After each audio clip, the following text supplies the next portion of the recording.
So let me get this straight. There's a nuclear submarine a few miles from Florida because the Biden administration allowed Ukraine to use U.S. military graded weapons on Russia. So now there's a big duel to see who's the tough guy. This is guy here, right? He has a show called Demolition Ranch. I'm pretty sure he's a prepper, but I just want you guys to look for 1 second how many guns he have. Just look at this table, just laid across. With everything that's going on in the world right now, prepping is probably the most important thing you can possibly do. And when it comes to the prepping list, being able to bear arms and protect yourself is probably at the top of the list. This guy has enough guns to support his entire community. He probably can get a gun to all his family members, like the people that he really know, like close friends and family. He probably can provide it to all of them. Me, on the other hand, I don't have any firearms. But what I do have, prepping kit. This is like, let me actually take this off real fast. This is a get home bag.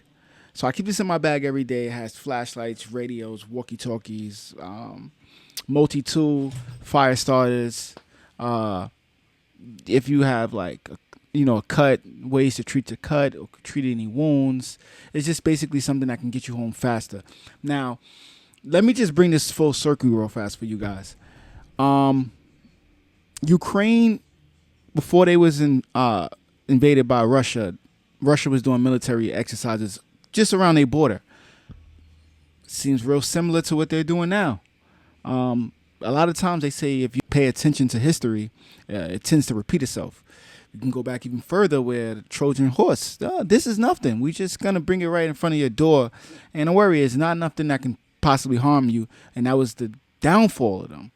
This seems pretty similar. Oh, this is just a vessel. It's just a nuclear, not a diesel, it's a nuclear submarine that we're just going to place there. But don't worry, it's not armed. All right. And while all this is happening, right? While all this is happening, let's not forget, I did something about a flash flood, which video actually got about 100,000 views. And I was just explaining about how that flash flood took place, and based off all this technology that we have and how sophisticated you think we might be, we still wasn't able to handle something as I don't want to call it light, but as minor as a flash flood. So think if a war was to break out, if something catastrophic was to really happen, we wouldn't be prepared. Which leads me to, the main purpose of this video is that Florida just had a flash flood during all of this, and another part of the world, well, not another part of the world, but also in the United States, and they also wasn't prepared.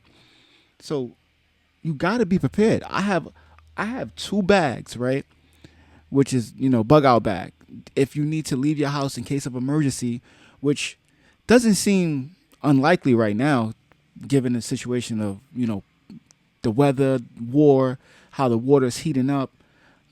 It could be either or. It could be war, it could be weather, but the main idea is we got to start getting prepared, and I want to try to do my part in spreading awareness on that, because time and time again, we see things happen, and things that we think can't happen to us or can't happen to this person does. So you need to wake up, people.